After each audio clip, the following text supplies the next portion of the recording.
दोस्तों, पिता का कर्ज बेटी से मानने आया था। साहूकार भरी पंचायत में बेटी ने जो साहूकार को बात कही, जिसे सुनकर पंचायत में मौजूद सभी गांव वालों के होश उड़ गए। दोस्तों, आखिर क्या कहानी थी, क्या किस्सा था, आइए जानते हैं पूरी कहानी की सच्चाई इस वीडियो में। लेकिन वीडियो में आगे बढ़ने से पहले आप सभी से गुजारिश है कि आप वीडियो को एक लाइक कर दीजिए। और अगर अभी तक आपने हमारे गांव, जिसका नाम बिलासपुर होता है, जो राजस्थान के सूखे और धूल भरे इलाकों में बसा हुआ था, यहाँ की मिट्टी पथरीली थी, जिस वजह से खेती बाड़ी करना बहुत ही मुश्किल काम होता है। यहाँ जीवन यापन करना लोगों के लिए किसी चुनौती से कम नहीं था। इस छोटे से गांव में करीब 100 से अधिक परिवार रहा करते थे और सभी गांव के लोग एक दूसरे को बहुत अच्छे से परिचित थे। गांव की अर्थव्यवस्था मुख्य रूप से खेती पर ही आधारित रहती थी, लेकिन फिर भी ज्यादातर किसान लोग गरीबी से जूझ रहे थे और साहूकार जैसे लोग इस कठिन समय का लाभ उठाना बहुत अच्छे से जानते थे। इसी गांव में एक परिवार रहता था जिसमें माता पिता के अलावा उनकी एक बेटी होती है, जिसका नाम महिमा होता है। महिमा के पिता रामलाल भी उन गरीब किसान मजदूरों में से एक थे। रामलाल एक ईमानदार और मेहनती व्यक्ति थे और वह अपने छोटे से परिवार के लिए हमेशा कड़ी मेहनत और संघर्ष किया करते थे। परिवार में उनकी पत्नी सरिता और एक बेटी महिमा थी। सरिता जी एक सीधी सादी सरल स्वभाव की महिला थी जो हमेशा घर के कामों में ही लगी रहती थी, और महिमा उनकी इकलौती संतान थी और अब उसकी उम्र लगभग 17 वर्ष की हो चुकी थी। गांव की बाकी लड़कियों की तरह महिमा भी गांव के स्कूल से अपनी पढ़ाई को पूरा करने के बाद अपनी पढ़ाई को यहीं रोक देती है और घर के कामों में हाथ बटा नहीं लगती है। रामलाल का सपना था कि वह अपनी बेटी की शादी एक अच्छे घर परिवार में करे, लेकिन अपनी तंगी और साहूकार के कर्ज ने उसके इस सपने को कठिन बनाकर रख दिया था। क्योंकि रामलाल ने कुछ सालों पहले साहूकार से एक मोटी रकम उधार ली थी। क्योंकि जब महिमा का जन्म हुआ था तो रामलाल घर गृहस्थी में उलझ गया था। क्योंकि जन्म के बाद महिमा की तबीयत काफी दिनों तक खराब रही, परिवार की जरूरतें बढ़ती गई और उधर फसलें लगातार खराब होती जा रही थी। वह जानता था कि यह कर्ज उसे जिंदगी भर के लिए बोझ की तरह ढोना पड़ेगा, लेकिन अपने परिवार के लिए उसे यह कदम उठाना पड़ता है। समय ऐसे ही बीतता गया और रामलाल की शारीरिक स्थिति दिन प्रतिदिन बिगड़ती ही जा रही थी, क्योंकि वह साहूकार के कर्जे को चुका नहीं पाया था और इसके बोझ तले दबता ही जा रहा था। घर की आर्थिक व्यवस्था बिगड़ने लगी थी। इसी बीच रामलाल की तबीयत एक दिन अचानक से बिगड़ने लगती है। वह कई दिनों तक बीमारी से जूझ रहा, लेकिन परिवार के पास इतने रुपए पैसे नहीं थे कि उसे शहर के अच्छे अस्पताल में इलाज के लिए ले जाए और उसका सही से इलाज करा सके। गांव के वैद्य ने उसे कुछ दवाइयां दी, लेकिन इससे कोई फायदा नहीं हुआ और फिर वैद्य ने भी अपना जवाब दे दिया था।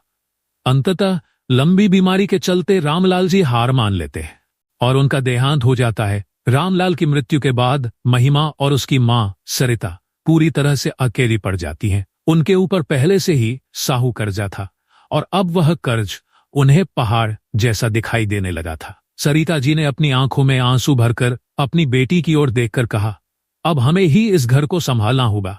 बेटी महिमा, तुम्हारे पिता ने बहुत मेहनत की थी, लेकिन अब सब कुछ हमारे कंधे पर है।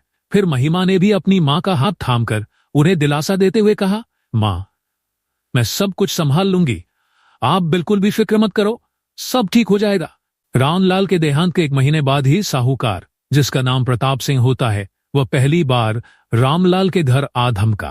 प्रताप सिंह गांव का सबसे धनी और लालची व्यक्ति था। उसकी चालाकी और लालच के किस्से आसपास के गांव तक मशहूर थे। वह हमेशा गरीब किसानों से कर्ज वसूलने के लिए किसी न किसी बहाने से आता रहता था। प्रताप सिंह ने दरवाजे पर दस्तक दी और फिर सरिता जी ने दरवाजा खोला तो प्रताप सिंह आंखें तिरछी करते हुए कड़क आवाज में बोलता है कि अब रामलाल का कर्जा चुकाने का वक्त आ गया है। वह तो अब रहा नहीं, इसलिए अब तुम्हें यह कर्जा चुकाना पड़ेगा। सरिता जी, साहूकार की यह बात सुनकर सरिता जी के चेहरे पर उदासी और चिंता की लकीरें साफ साफ झलक लगती है। उन्होंने साहूकार के आगे हाथ जोड़ते हुए कहा, हमारे पास अभी कुछ भी नहीं है। मेरे पति के गुजरने के बाद घर में कोई और कमाने वाला नहीं है। घर में जो कुछ रुपए पैसे हैं उससे हमारी दिनचर्या चल रही है। लेकिन प्रताप सिंह की आंखों में लालच भरा पड़ा था, तो उन्हें कहा, तुम्हारे पास थोड़ी सी खेतीबाड़ी की जमीन है और यह घर भी है। अगर तुम मेरा कर्जा नहीं चुका पाई तो मुझे यह सब मजबूरन अपने कब्जे में लेना पड़ेगा। महिमा, जो आंगन में खड़ी ये सब बातें सुन रही थी, अब वो बाहर आ जाती है और साहस भरे शब्दों में बोलती है, हम आपका कर्जा जरूर चुका देंगे, लेकिन अभी हमें थोड़ा और वक्त चाहिए होगा। महिमा की यह बात सुनकर प्रताप सिंह हंसते हुए बोलता है, अरे वक्त वक्त तो मैंने तुम्हारे पिता रामलाल को भी बहुत दिया था, लेकिन मैं अब और नहीं रुक सकता हूं। अगर तुम लोग 1 महीने के अंदर अंदर मेरा कर्जा नहीं चुका पाए तो मैं तुम्हारी खेती बाड़ी की जमीन और घर अपने नाम करा लूंगा। ये चेतावनी देकर प्रताप सिंह वहां से चला जाता है। लेकिन इस बात से उसने महिमा और उसकी मां के दिल दिमाग में डर और चिंता का विषय खड़ा कर दिया था। अब महिमा ने साहूकार की धमकियों से परेशान होकर गांव के बुजुर्ग लोगों से मदद की उम्मीद लगाई। गांव के मुखिया, जिनका नाम नाथूराम था, जो कि एक इज्जतदार और न्याय पसंद आदमी थे, उन्होंने महिमा की आपबीती सुनी और फिर एक पंचायत बुलाने का निर्णय लिया। पंचायत का आयोजन गांव के वही पुराने बरगद के पेड़ के नीचे होना था, जहां हर एक वाद विवाद का समाधान पंचायत लगाकर किया जाता था। उस दिन भी पूरे गांव के लोगों ने पंचायत के इस विशेष आयोजन में हिस्सा लिया था। सभी एकत्रित हुए। महिमा और उसकी मां सरिता भी पंचायत में पहुंची।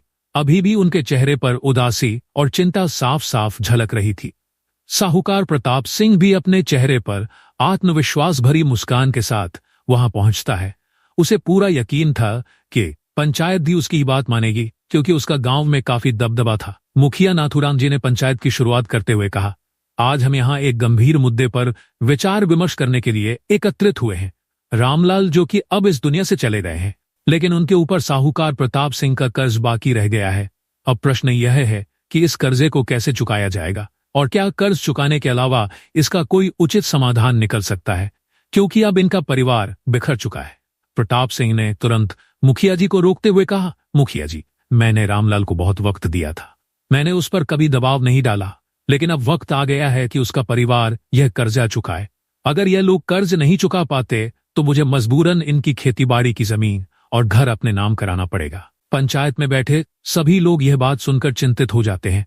गांव के लोग जानते थे कि प्रताप सिंह कितना निर्दय और लालची आदमी है। वह रामलाल के परिवार पर कतई भी दया नहीं दिखाएगा। उधर महिमा और उसकी मां सरिता को अपनी जमीन और घर खोने का डर सताने लगता है, लेकिन फिर भी महिमा ने हिम्मत नहीं हारी। वह चुपचाप सब बातें सुन रही थी और उसके मन में कुछ चल रहा था। पंचायत में प्रताप सिंह की बातें सुनने के बाद महिमा ने अपनी जगह से खड़े होकर बोलना शुरू कर दिया। उसकी आवाज मौल शुरू कर दिया। उसकी आवाज में आत्मविश्वास और साहस बोल रहा था। मैं प्रताप सिंह की बातें सुनने के बाद महिमा ने अपनी जगह से खड़े होकर बोलना शुरू कर दिया। उसकी आवाज में आत्मविश्वास और साहस बोल रहा था। उसने भरी पंचायत के सामने कहा, मैं मानती हूं कि मेरे पिता ने साहूकार प्रताप जी से कर्जा लिया था, लेकिन इस कर्ज की शर्तें क्या थीं और कितनी राशि अभी तक मेरे पिताजी ने चुकाई है, इस बात पर भी चर्चा होनी चाहिए। यह बात सुनकर प्रताप सिंह थोड़ा सहज हो जाता है। वह सोच रहा था कि महिमा जैसी युवा लड़की उसके सामने इस तरह से सवाल उठाएगी, यह उसने कभी सोचा ही नहीं था। फिर महिमा ने आगे कहा, प्रताप सिंह जी, क्या आपके पास कोई लिखित प्रमाण है इस बात का कि मेरे पिता ने कितना कर्जा लिया था और कब तक चुकाना था? मेरे पिता ने मेहनत की, फसलें बेची, लेकिन फिर भी आपका कर्ज का बोझ कम ना हो सका, सिर्फ बढ़ता ही जा रहा था। हम सबको यह जानना है कि आखिर कर्ज की सही राशि क्या थी और आपने कितनी ब्याज की दर से कर्जा दिया था। मेरे पिता आपका कर्जा पहले भी अदा कर चुके हैं, लेकिन आज तक आपका कर्जा कम होने का नाम ही नहीं लेता। आखिर यह कर्ज कैसा कर्ज है? हमें इस बात का प्रमाण चाहिए कि कितना हमने आज तक चुकाया है और कितना बाकी रह गया है। महिमा की यह बात सुनकर पंचायत में उपस्थित सभी लोग दंग रह जाते हैं और यह सवाल वाजिब भी था, लेकिन प्रताप सिंह के पास कोई ठोस प्रमाण नहीं था। वह सिर्फ मौखिक रूप से कर्जे की राशि को आज तक बढ़ाता आया था और इसका कोई हिसाब किताब वह पंचायत के सामने पेश नहीं कर पाता। तो प्रताप सिंह गुस्से में कहने लगता है, तुम एक लड़की हो, तुम्हें इन सब बातों की समझ नहीं आएगी। जो मैंने कहा है वही सच है। तुम्हारे पिता ने मुझसे मोटी रकम ली थी। इस पर महिमा ने शांति से जवाब देते हुए कहा, मैं एक लड़की जरूर हूं, लेकिन मुझे भी यह अधिकार है कि मैं अपने पिता की मेहनत और परिवार की संपत्ति की रक्षा करूं। आपसे मैं बस यही तो मांग रही हूं कि आप पंचायत के सामने सबूत पेश करें। अगर मेरे पिता ने कर्ज लिया था तो वह कितना था और कितना चुका दिया गया है। महिमा के साहस और उसके तर्कों से पंचायत के बुजुर्ग लोग भी बहुत प्रभावित होते हैं। फिर मुखिया नाथूराम ने भी साहूकार से कहा कि प्रताप सिंह जी, हमारी बिटिया महिमा का सवाल वाजिब है। अगर तुम वाकई में इस कर्जे की वसूली करना चाहते हो तो हमें कोई ठोस प्रमाण दिखाओ। हम यहां सिर्फ तुम्हारी बातों पर विश्वास नहीं कर सकते हैं। अब प्रताप सिंह के पास कोई ठोस सबूत तो था नहीं।